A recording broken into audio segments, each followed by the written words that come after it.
This is Rick Shepard of the Creative Writing for Entertainment Bachelor's degree. For my art history podcast assignment, I interviewed Roland. He is a course director within the Creative Writing program and a writer for numerous comic book titles, plus he has authored a novel. This interview has been previously recorded, however, due to length, I will be summing up Roland's answers. To start off with, what do you see as the role of visual arts in our mass-mediated world, and particularly in your profession? To this, Roland answered, "A good image will rise above the noise and attract you as a consumer. With comic books, it's the image on the cover's job to get your attention and make you pick the book up. Then it's the interior artwork, the images within the book, that will make you want to pick it up. Then if the story is good, you want to come back and buy future issues to follow the storyline.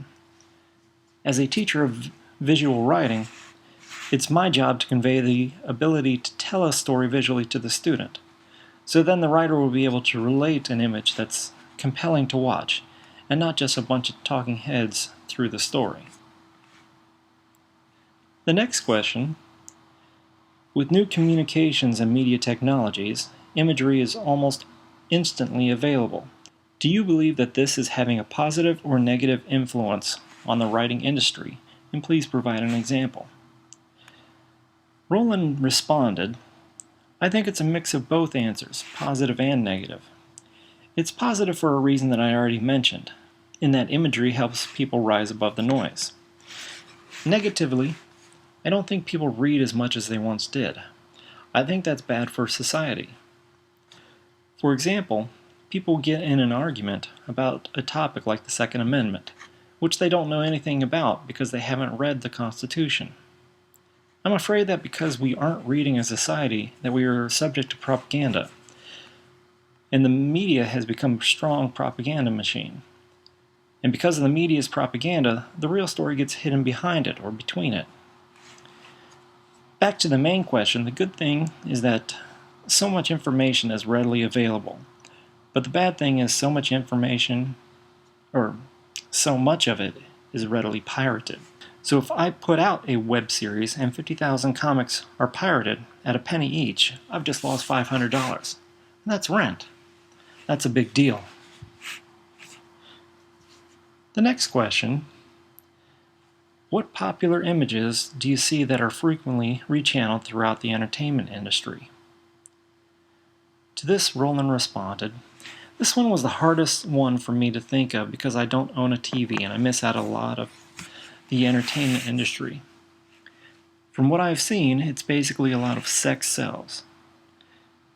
To boil it down, it's a lot of false commercialism, showing happy, beautiful people selling alcohol, when in reality it's the drunken slob or the DUIs or the car crashes. Instead, it's sex sells and the beautiful people and so much alcohol." The next question: are there particular images that this industry has popularized or created, this industry being writing? To that, Roland responded, "I can't think of images as far as popular mass images. I can think of the perception that most people have of writers.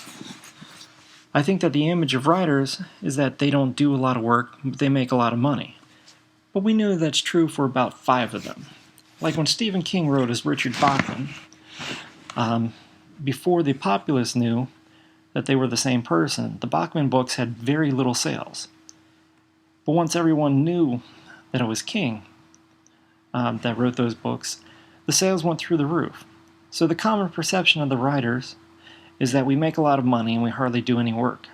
The hardest thing for many people to understand is that writing involves more than just typing on a keyboard. Writing involves thinking, plotting, planning, scheming, and notes on paper. And then there's the research and reading. So there's so much more in writing than just pounding on the keyboard." The next question is: who is one of your favorite visual artists, and or what is your favorite style of visual art? To this, Roland responded, "My favorite style would certainly be comic art.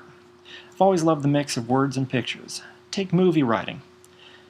The audience will almost never read your screenplay. The same goes for television. A comic book is different.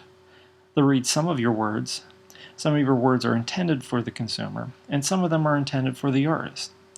So you're writing for two different audiences almost. My favorite purveyor of that style, well, one of them is Walter Simonson, who did Thor. Another one is Jack Kirby. I like artists that are able to move a camera in a way that sucks you into the story and gives you a different perspective instead of a static long shot. Their artwork is visually exciting. The next and final question is, how has your knowledge of famous artworks influenced your creative process? To that, Roland answered, my definition of famous artworks does not include things such as Rembrandt or the Mona Lisa. The ones that have influenced me are like Steve Ditko and Jack Kirby. The comic artwork was such an inspiration to me that I chose a career as a comic book writer. They still influence me even to this day because I look at comic art and still compare it to the greats that I grew up with. So if I'm going to talk to somebody about comic book writing, I'm going to inevitably mention Jack Kirby's comics. Well, that's all the questions I have. Thank you, Roland, for your help and time.